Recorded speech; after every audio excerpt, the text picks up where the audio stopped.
তোমার টাকাটা না নিয়ে চলে যাচ্ছ যে? লাগবে না। তাহলে বলো তুমি কোথায় যাবে, আমি পৌঁছে দিচ্ছি।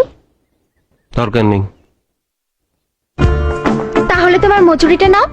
আপনি এভাবে রাস্তায় দাঁড়িয়ে আমার সঙ্গে কথা বলবেন না, কেউ দেখে ফেলবে তারপর। আমি ফ্রিতে আমার কাজ কাউকে দিয়ে করাই না। হয় তোমাকে তোমার মজুরি নিতে হবে, না হলে ওই স্কুটিতে উঠতে হবে। তুমি চালাও, আমি তোমার পেছনে বসছি। কেন এরকম করছেন বলুন তো? চান না আপনি? আমি বলছি হঠাৎ করে কেউ দেখে ফেলবে তখন আমাদের।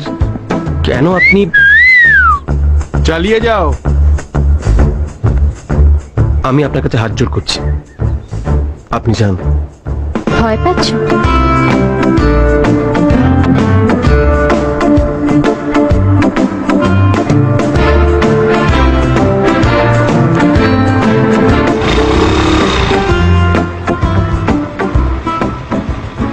ভিতুরাম,